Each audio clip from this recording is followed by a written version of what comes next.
sesleniyordu. Menba-ı feyzu ilmü bereketli hocam. Ondan sonra saygı ifadeleriyle devam ediyor. Ve tabii öğrenci o zaman talebe olarak yerini alıyor. Çünkü talep eden. Hoca da muallim. İlmi bizzat veren. Kime? Talep edene. Bugün biraz sonra teferruatıyla ifade edeceğim. Bu okullarımızın, mekteplerimizin açılış törenini anlamlı buluyorum. Kıymetli Ankaralılar, çok değerli hocalarımız, muallimlerimiz, öğretmenlerimiz ve talebelerimiz, eğitim öğretim camiamızın kıymetli mensupları, hanımefendiler, beyefendiler, sizlere en kalbi duygularımla, sevgiyle, saygıyla selamlıyorum. Cumhurbaşkanlığı Külliyesi'ne, bu gazi mekana hoş geldiniz. Bu güzel tören vesilesiyle sizleri milletin evinde ağırlamaktan büyük bir memnuniyet duyuyorum. Ankara'da açılışını yaptığımız eğitim öğretim tesislerinin şehrimize, milletimize, tüm öğretmen ve öğrencilerimize hayırlı olmasını diliyorum. Bu okulları şehrimize kazandıran Milli Eğitim Bakanlığımızı ve hayırseverlerimizi tebrik ediyor.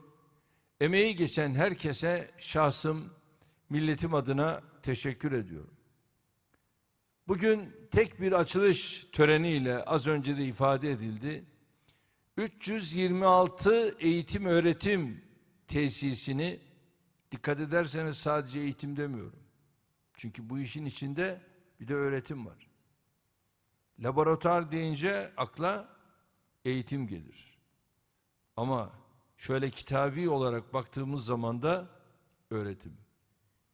326 eğitim öğretim tesisini Ankaralı kardeşlerimizin hizmetine sunuyoruz.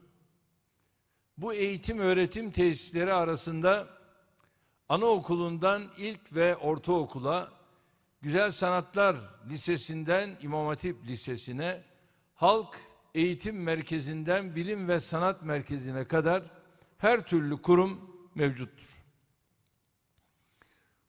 Bu okullarımızın bir kısmı yeni ihtiyaçlara göre sıfırdan inşa edilirken, bir kısmı da ömrünü tamamladığı için yıkılarak yeniden yapılmıştır. Mesela depreme dayanıksız olduğu tespit edilen toplam 1116 derslikli 88 okulumuzu yıkarak yerlerine 2593 derslikli yeni okullar yaptık. Bugünkü hizmete aldığımız 7541 yeni derslikle Ankara'daki toplam derslik sayımızı 49.700'e ulaştırmış bulunuyoruz. Açılışını yaptığımız yatırımlarla birlikte 184 okulumuz daha Ankara'da tekli eğitime geçecektir. Böylece şehrimizde tekli eğitim öğretim yapan okullarımızın oranı %95'e yükselecektir. Halihazırda yatırım süreçleri süren okullarımızın da hizmete girmesiyle inşallah bu oranı %100'e çıkaracağız.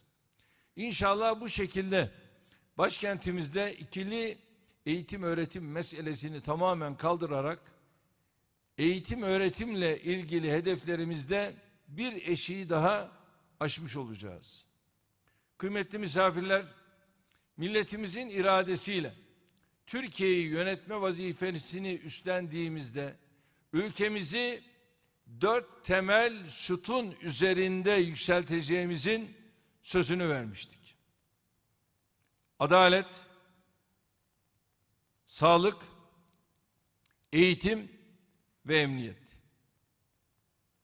Şöyle geriye dönüp bir muhasebe yaptığımızda sadece bu 4 alanda değil, savunmadan ulaştırmaya, ticaretten dış politikaya, enerjiye, her alanda milletimize verdiğimiz sözleri yerine getirdiğimizin hamdolsun iftiharı içerisindeyiz. Son 18 yılda hazırladığımız tüm bütçelerde aslan payını eğitim öğretime ayırdık.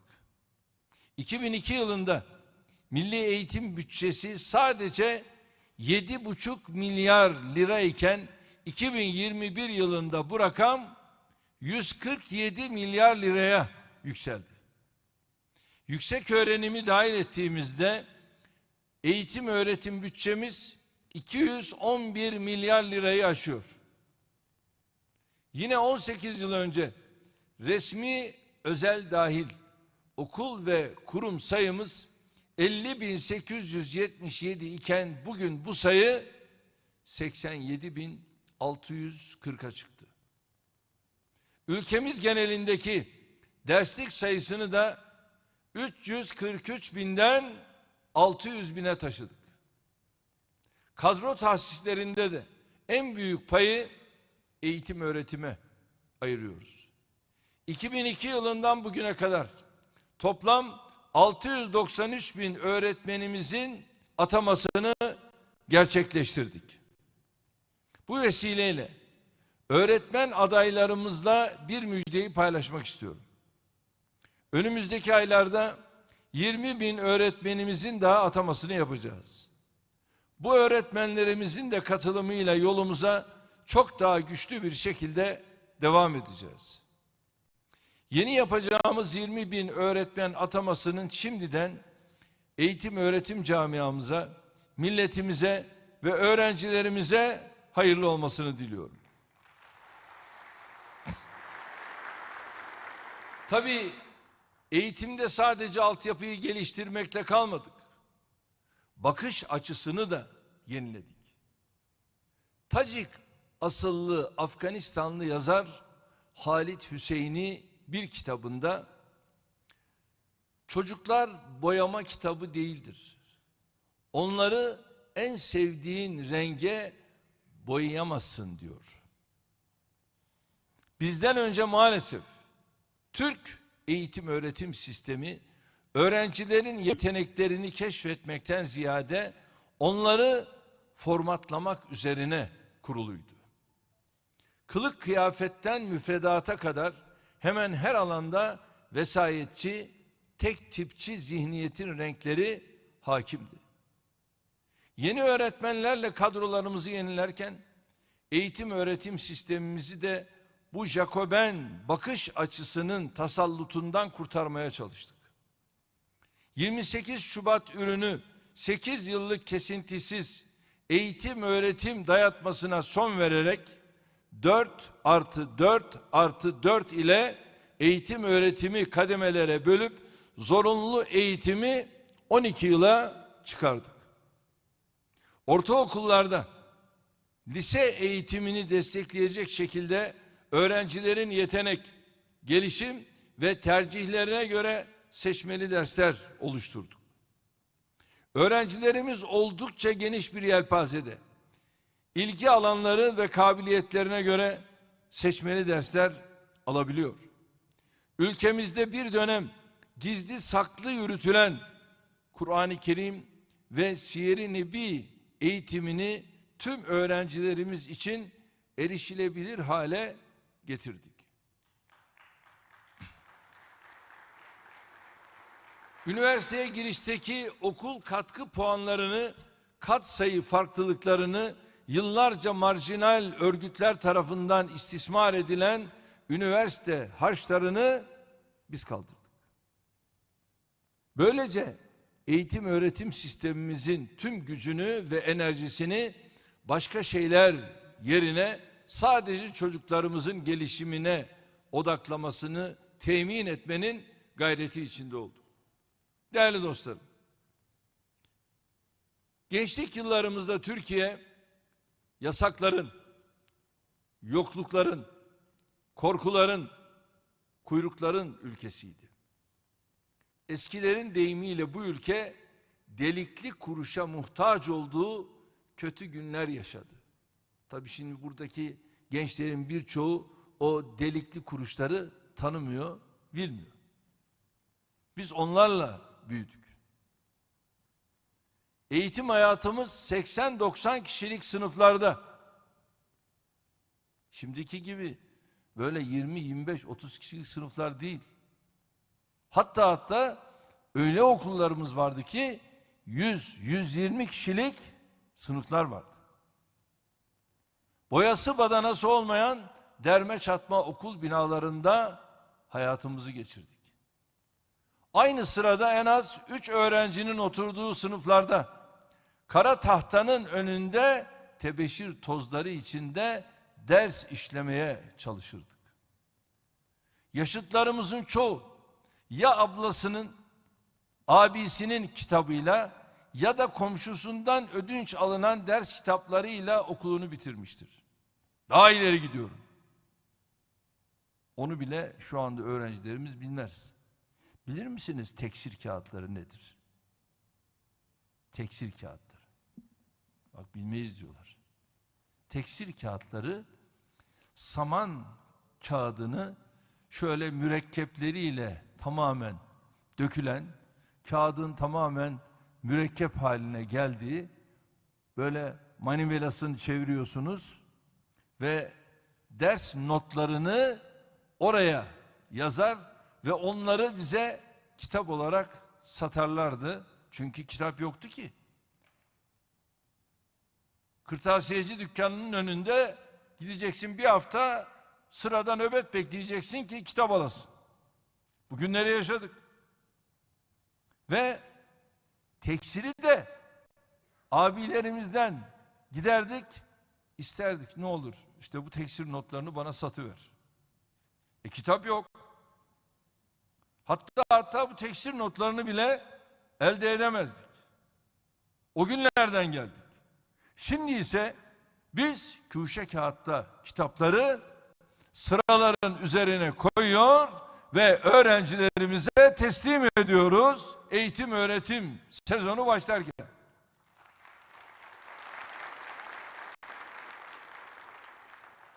Taşra'daki okulların durumu o zamanlar çok daha vahimdi.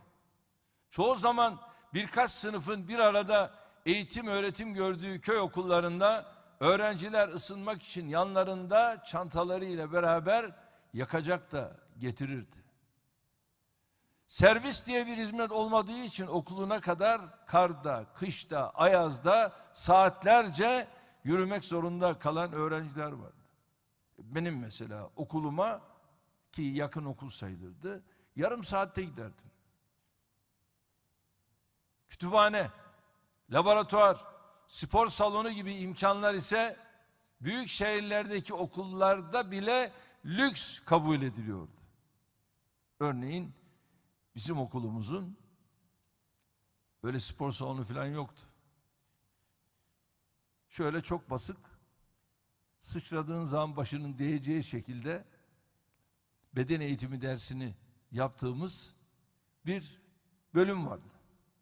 Ama şimdi özellikle işte Milli Eğitim Bakanımız burada, Gençlik Spor Bakanım yok ve özellikle ısrarla diyoruz ki okulumuzu inşa ederken az önce işte ekranda, perdede de gördük, spor salonlarımızı ne yapacağız? Yapacağız.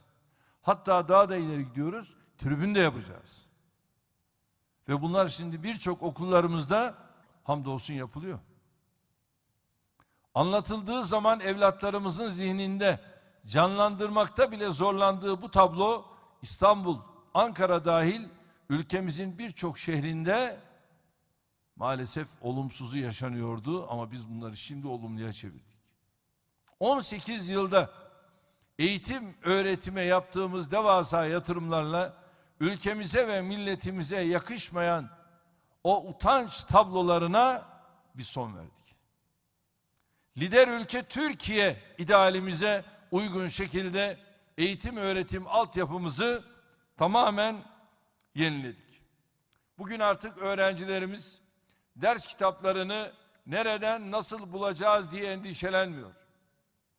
İlk ders zilinin çalmasıyla tüm okul kitapları sıralarında kendilerini bekliyor. Köylerdeki 667 bin evladımız okullarına saatlerce yürüyerek değil, kapısının önüne kadar gelen servis araçlarına istisnalar dışında binerek okuluna gidiyor.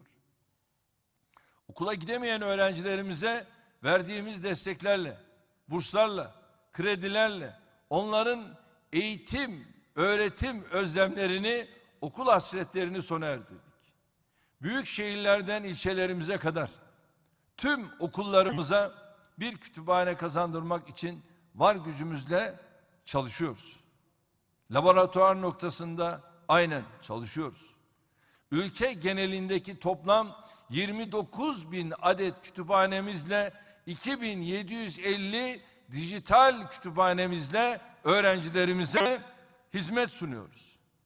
Spor salonundan mescidine, laboratuvarından atölyelerine kadar ihtiyaç duyulan her şeyin olduğu okullarımızın sayısı giderek artıyor.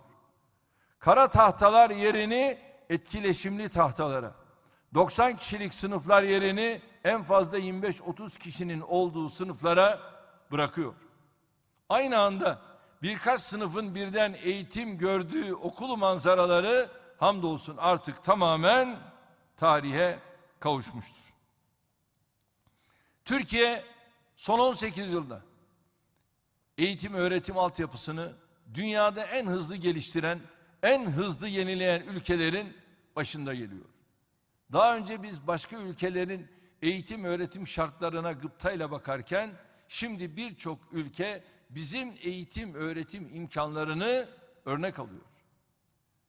Sevgili öğrenciler, çok değerli misafirler, hayatın her alanında olduğu gibi eğitimde de ihtiyaçlar, talepler, beklenti ve yönelimler zamanla değişiyor. 20 yıl öncesinin Türkiye'si nasıl bugünden farklıysa 20 yıl sonrasının Türkiye'si de bugünden farklı olacaktır. Zamana karşı durmak ve değişime direnmek, yel değirmenlerine meydan okumaktan farksızdır. Buraya nereden, hangi şartlardan geldiğimizi elbette unutmayacağız. Anne babalarımızın bugün bize gayet tabii gelen imkanlar için neler çektiğini, ne tür bedelleri ödediğini de aklımızdan çıkarmayacağız. Nereden geldiğimizi bilmek, bize sunulan imkanların kıymetini takdir etmek bakımından önemlidir. Ama hedeflerimiz açısından yeterli değildir. Geçmişten ders alarak ama geçmişe de takılıp kalmadan kararlı adımlarla geleceğe yürümemiz gerekiyor. Nasıl dünün güneşiyle bugünün çamaşırı kurumazsa, geçmişin zihniyetiyle de yarının Türkiye'sini inşa edemeyiz. Eğitim başta olmak üzere politikalarımızı belirlerken, maziden atiye uzanan geniş bir vizyonla hareket etmeliyiz. Koronavirüs salgınıyla beraber eğitim öğretimde dijitalleşme hiç olmadığı kadar öne çıktı. Bir tarafta kaybederken öbür tarafta da bana göre dijitalleşme ile çok farklı bir mesafeyi aldık. Zamanında teknolojiye, iletişim altyapısına yatırım yapan ülkeler salgın sürecini diğer ülkelere nazaran daha kolay atlatıyor. Türkiye olarak işte en son Dünya Sağlık Örgütü bir açıklama yaptı. Yani 2002'nin başında koronavirüsün inşallah bu salgının sona ereceği müjdelerini veriyor. Beklentimiz bu istikamette diyor. İnşallah dedikleri gibi olur. Biz buna da hazırlığımızı yapmamız lazım. Ama rehavete kapılamayız. Şu anda dünyada aşılamayı en başarılı şekilde yürüten ülkemiz Türkiye.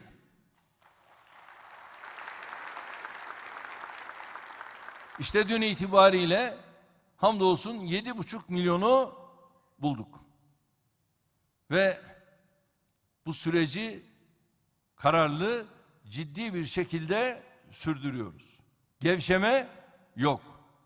Yeni takviyeler yine alıyoruz. Çünkü herhangi bir rehavet bize çökerse Allah göstermesin bir aksilik altından kalkamayız. Bedelini de ödeyemeyiz. Türkiye olarak sağlık gibi eğitim öğretime yaptığımız yatırımların meyvelerini de bu zorlu süreçte toplama imkanı bulduk. Salgının sebep olduğu sıkıntılara rağmen eğitim öğretim faaliyetlerini ülke çapında kesintisiz sürdürebilen birkaç devletten biriyiz. 657 bini salgın döneminde olmak üzere bugüne kadar toplam 2 milyon tablet bilgisayarı öğrencilerimize ulaştırdık. Yine bu dönemde eğitim bilişim ağı, yani kısa adıyla EBA, televizyon ve internet platformlarıyla da uzaktan eğitimi başarıyla yürüttük. TRT EBA ortaokul ve TRT EBA lise kanallarından eğitimin devamını sağladık. 13 ayrı stüdyoda sayısını 1000'in üzerindeki öğretmenimizle yaptığımız çekimlerle 10.000'den fazla televizyon ders içeriği oluşturduk. 12.500 saat yayın yaptık. Uzaktan eğitimde çocuklarımızın kendi öğretmenleriyle aynı sınıftaymış gibi ders yapabilmesi için EBA canlı dersleri devreye aldık. EBA canlı sınıf uygulamamızda günlük 3 milyon canlı ders kapasitesini yakaladık. Uzaktan eğitime başladığımız 23 Mart 2020 tarihinden bugüne kadar 180 milyona yakın canlı ders yapılmıştır. EBA internet platformumuzda öğrenci ve öğretmenlerimize 1900'den fazla ders ve yüz binlerce içerik sunuyoruz.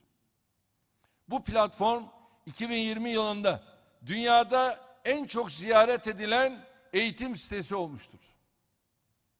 Türkiye'deki tüm cep telefonu abonelerine aylık 8 GB'a kadar EBA'ya ücretsiz erişim sağladık. EBA'ya erişimi olmayan öğrencilerimiz için 14.700 EBA destek noktası ve 176 EBA mobil destek aracı oluşturduk. Bununla birlikte hiçbir şeyin yüz yüze eğitimin yerini tutmayacağını gayet iyi biliyoruz. Vaka ve hasta sayılarının azalmasına bağlı olarak peyderpey okullarımızda yüz yüze eğitimi inşallah başlatıyoruz. Köy okullarımızda ve bağımsız anaokullarında 15 Şubat itibariyle yüz yüze eğitime başladık. İnşallah 1 Mart'tan itibaren de ilkokullarda haftada 2 gün, özel eğitim okul ve sınıflarında ise haftada 5 gün yüz yüze eğitime geçiyoruz. Yine 1 Mart'tan itibaren 8. ve 12. sınıflarda seyreltilmiş sınıf uygulamasıyla yüz yüze eğitime başlıyoruz. Vaka sayılarındaki düşüşle orantılı bir şekilde önümüzdeki dönemde yeni adımlar atmaya devam edeceğiz. Hem öğretmenlerimizin öğrencilerini hem de öğrencilerimizin öğretmen ve arkadaşlarını özlediğinin farkındayız. İnşallah en kısa zamanda öğretmenle öğrencilerimizi buluşturmak için yoğun gayret sarf ediyoruz. O güne kadar sizlerden tamam diye ifade ettiğimiz temizlik, maske, mesafe kurallarına riayet etmenizi özellikle bekliyorum.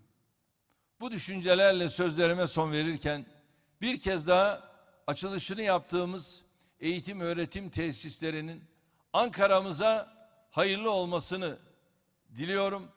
Bu eğitim öğretim yuvalarını şehrimize kazandıran gerek bakanlığımızı, gerek hayır sahiplerimizi tekrar şahsım, milletim adına tebrik ediyorum. Hepinize sevgilerimi, saygılarımı sunuyorum. Kalın sağlıcakla.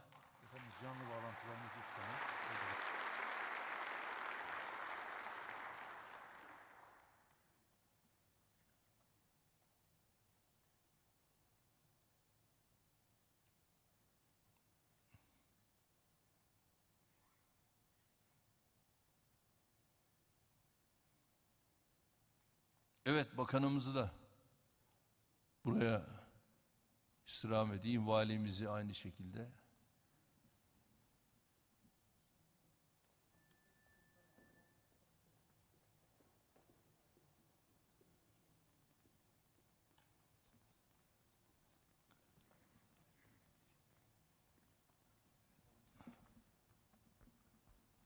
Evet, önce Kahraman Atatürk İlkokulu birinci bağlantımız oluyor ve Bakan Yardımcısı Sayın Mustafa Safran, Milletvekili Sayın Emrullah İşler, Vali Yardımcısı Sayın Turan Yılmaz, Kaymakam Sayın Engin Aksakal, Belediye Başkanı Sayın Serhat Oğuz.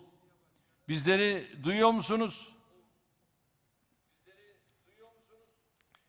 Duyuyoruz Sayın Cumhurbaşkanım. Evet. Buyurun.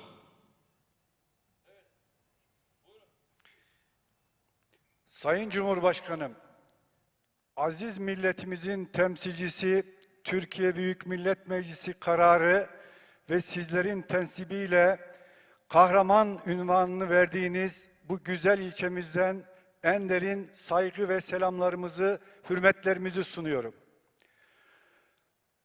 34 derslikli ve 2020 civarında öğrencisi ve 45 öğretmeniyle yepyeni bir Atatürk İlkokulumuzu hizmete sokan milletimize hakkınızda ve veçen teşekkürlerimi, en derin duygularla teşekkürlerimi bakanlığım ve şahsım adına sunmak istiyorum. İnşallah bu okul 2053 vizyonunu gerçekleştirecek, geleceğin kahramanlarını, geleceğin direnişçilerini yetiştirecek bir okul olacaktır.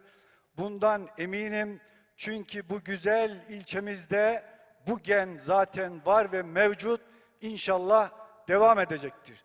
Teşekkür ediyorum Sayın Cumhurbaşkanım. Evet, sağ olun. Çok ben de teşekkür ediyorum.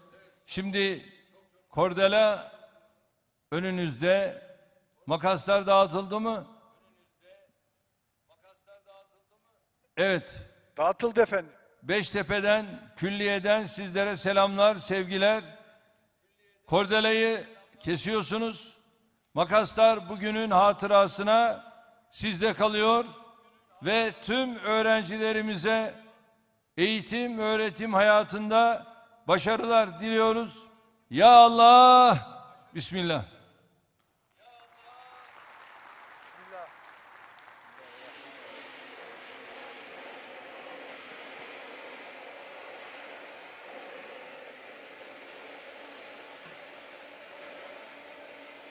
Evet, şimdi ikinci açılışımıza geçiyoruz. Gölbaşı Zübeyde Hanım Mesleki Teknik Anadolu Lisesi. Bakan Yardımcısı Sayın Mahmut Özer. Milletvekili Sayın Yalçın Akdoğan. Vali Yardımcısı Sayın Abdullah Dölek. Kaymakam Sayın Tülay Baydar Bilgihan. Belediye Başkanı Sayın Ramazan Şimşek. Evet, Mahmut Bey. Buyurun, söz sizde.